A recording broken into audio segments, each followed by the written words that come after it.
Morning class आज जो हम स्टार्ट करने वाले हैं वो आ जाता है भेषज रत्नावली। ठीक है ना। ये भी क्या है जो हम भेषज कल्पना पढ़ते हैं उसी का एक पार्ट है, दैट इज़ अ भेषज रत्नावली। ठीक है। इसमें हम पढ़ते हैं कि जैसे कि कोई भी योग आता है उसमें हम देखते हैं ना कि यहाँ भाई कौन सा रोगाधिकार है, तो रोगाधिकार किसने बताया है, मतलब आधार ग्रंथ कौन सा है, तो बहुत बार बोलते हैं भेषज रत्नावली। ठीक है। ये मोस्टली जो आधारित है वो भेषज कल्पना, ठीक है ना, और रस शास्त्र जो आता है हमारा सब्जेक्ट जो सेकेंड ईयर का है उसी में क्या है आधारित बताई गई है ये किताब। ठीक है। इसमें सबसे पहले ये पता होना चाहिए कि इसके लेखक कौन है, तो लेखक को इसको बताना है कि इनके जो लेखक है वो आ जाते हैं श्री गोविंद दास सेन। क्या आ जाता है, गोविंद दास सेन। ठीक है, इसको याद करना है। इसमें आ जाता है कि जो ये किताब है उसमें टोटल इन्होंने बताया है कि ग्रंथाकार के संपूर्ण जो ग्रंथ है वो कितने हैं, 106 अध्याय हैं। लेकिन इसमें गलत लिखा है, इसमें 106 नहीं है, जब हम इसको काउंट करते हैं तो निकलते हैं 75। ये जो लिखा हुआ है ना 75 हैं। ठीक है ना। उसके बाद नेक्स्ट चला जाता है कि इसी मतलब उन्होंने फिर वो 106 माने तो उसी के आधार पे बोला है कि इन 6 जो 106 जो अध्याय हैं उनके अतिरिक्त क्या है, ग्रंथाकार ने अंत में भेषज रत्नावली परिशिष्ट एवं अनुभूत योग प्रकरण के 2 अध्याय भी बताए हैं। ठीक है ना, याद रखना। लास्ट में क्या इन्होंने 2 अध्याय बताए हैं, तो कौन कौन से आए थे, एक तो परिशिष्ट आ जाता है और दूसरा क्या आ जाता है, अनुभूत। ठीक है ना, परिशिष्ट और अनुभूत आ जाता है। ये 2 प्रकरण के नाम से 2 अध्याय बताए गए हैं। नेक्स्ट अगला था कि जो भेषज रत्नावली होता है इसका जो परिशिष्ट अध्याय है, ठीक है ना, हम 2 अध्याय की बात कर रहे हैं, तो उसमें जो परिशिष्ट अध्याय हैं उनके लेखक क्या है, तो उनके लेखक ने क्या है, कफज और पित्तज विकारों की चिकित्सा का वर्णन किया है। वातज नहीं है, परिशिष्ट से याद कर लेना, उसमें क्या जाता है, शिष्ट से तुम याद रखना कि जो वातज वाले होंगे वो कैसे, शिष्टाचार वाले तो होते नहीं हैं, वो तो कभी जाते हैं कभी घूमते हैं कभी, मतलब वो क्या, वो स्थिर टाइप के नहीं है। तो याद रखना कि परिशिष्ट अध्याय में क्या रहेगा, कफज और पित्तज विकारों की चिकित्सा का वर्णन किया गया है। अनुभूत का मतलब ये होता है कि जिसके बारे में कभी भी वो योग जो है, या कोई भी अगर कोई प्रकरण है या कोई चीज़ है या कोई डिजीज़ है उसके बारे में कभी जैसे कि वर्णन ना किया हो, सिर्फ और सिर्फ उन्होंने मतलब जिस जो बता रहा है बस वही है। ठीक है ना, मीन्स कि अनुभूत योग जो क्या है भेषज रत्नावली के अपने खुद के हैं, अनुभूत योग उनका क्या है, वर्णन किया गया है। ठीक है ना, उन्होंने क्या है, परिशिष्ट और क्या जाता है, अनुभूत। ठीक, इतना हो गया। उसके बाद नेक्स्ट अगला आता है कि लेखक ने, ठीक है, चक्रदत्त रसेंद्र सार संग्रह भाव प्रकाश शारंगधर में वर्णित योगों को प्रचुरता के साथ उद्धृत किया है। इसमें क्या है, आप देखो जो भेषज रत्नावली होते हैं उनका क्या है, वो बाद में आए थे। किनके बाद में आया था, वो चक्रदत्त पहले आए हुए, रसेंद्र सांग संग्रह भी पहले से हैं और भाव प्रकाश शारंगधर भी पहले से। तो जो भेषज रत्नावली था उनका जो मेन था वो क्या था, वो हर ग्रंथ में से जो जो उनको मेन लगता था कि जो जो मेडिसिन में या जो जो उनके काम की हैं चीज़ें उनको क्या है लिया हुआ है, तो उन्होंने वही बोला कि चक्रदत्त से, रसेंद्र सार संग्रह से, भाव प्रकाश से, शारंगधर से, वहाँ से लिया गया है। ठीक है, इतना हो गया।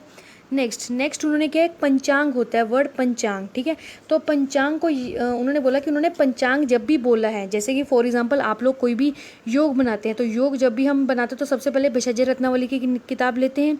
उसमें क्या होता है, उसमें योग दिया होता है, ठीक है ना, कि इसमें ये कंटेंट लेने हैं।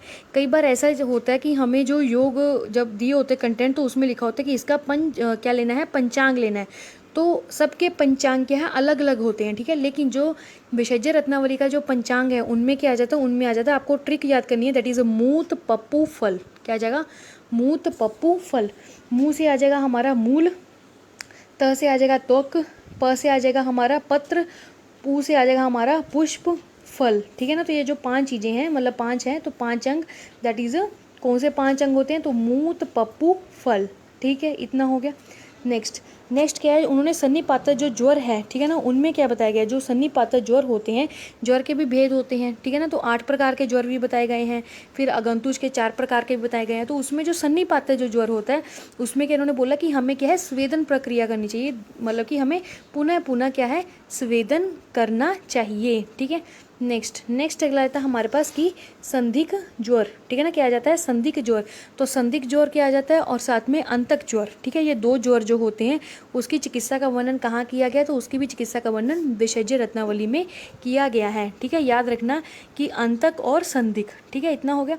नेक्स्ट अगला आता है राजक्षमा। तो राजक्षमा के संदर्भ में क्या बोला गया, तो उसमें एक चीज़ देखते हैं, जब हम राजक्षमा वाला चैप्टर या शोष वाला चैप्टर पढ़ते हैं चरक निदान में, तो उसमें बोला गया है कि हमें जब राजक्षमा हो जाए, उसके जो 4 होते हैं भाग, ठीक है, उसके निदान 4 होते हैं, ठीक है ना, उसमें ये बोला जाता है लास्ट वाले में कि हमें किसका, मल का, लास्ट में ये लिखा हुआ है कि उसके मल की रक्षा करनी चाहिए राजक्षमा के, ठीक है। लेकिन जो ये यहाँ है विशेज्य ने, तो विशेज्य ने वहाँ पर शुक्र की भी बात की गई है, लेकिन उन्होंने जो मेन रखा गया है आधार, तो वो है मल, ठीक है ना।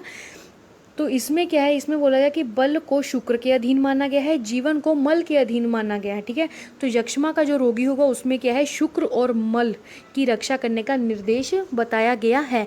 वो श्लोका में बात बोली गई है कि जो शुक्रांत है वो क्या है, बलम है, ठीक है ना, और पुंसा मीन्स पुरुष जो होता है, वो जो मल होता है वही क्या है, जीवन है, ठीक है ना। जो व्यक्ति का, जो पुरुष का क्या है, मल है, वही क्या है, जीवन है। तो इसकी क्या है, संरक्षक, तो क्या है, संरक्षा करनी चाहिए। मल रेतंसी, तो मल की रेतस का होता है, तो रेतस जो होता है वो होता है शुक्र, ठीक है। इतना हो गया। नेक्स्ट इन्होंने क्या है कि आमवाद की चिकित्सा का भी वर्णन किया गया है।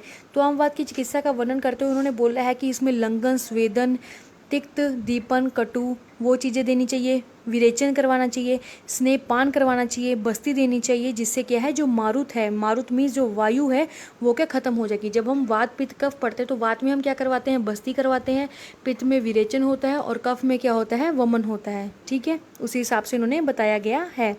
उसके बाद इन्होंने जो, बस इतना याद रखना कि इन्होंने जो आमवाद की चिकित्सा भी बताई गई है, और चक्रदत्त में भी आमवाद की चिकित्सा वैसे ही है जैसे क्या है भेषज रत्नावली ने बताई गई है। हम पहले ऊपर बोल चुके हैं कि इस जो ये लेखक है, इन्होंने चक्रदत्त, सार संग्रह, ठीक है ना, रसेंद्र सार संग्रह, भाव प्रकाश और शानंगधर, इनमें से लिया गया है पोषण इन्होंने काफ़ी। एक आ जाता है इच्छा भेदीय रस, ठीक है। क्या आता है, इच्छा भेदीय रस।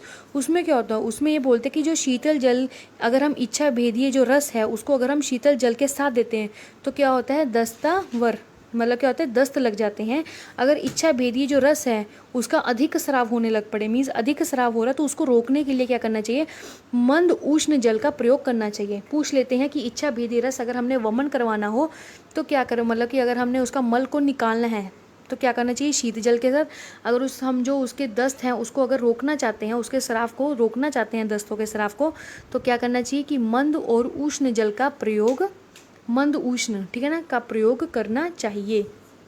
नेक्स्ट अगला आता है कि आंतरवृद्धि। इन्होंने क्या बोला, जब आंतरवृद्धि होती है, जैसे हर्निया बोला है, ठीक है ना, तो इसमें क्या बोला कि आंतरवृद्धि में क्या है कि कुंडल बंधी का सदैव कमर पे बांधने, मतलब एक क्या होता है, एक समझ लो कि ट्रस्ट टाइप का एक चीज़ होती है जो क्या होती है, कमर पर बांधने के लिए बोला गया है। वो कहाँ बताया गया, वो विशेष रत्नावली में बताया गया है, ठीक है।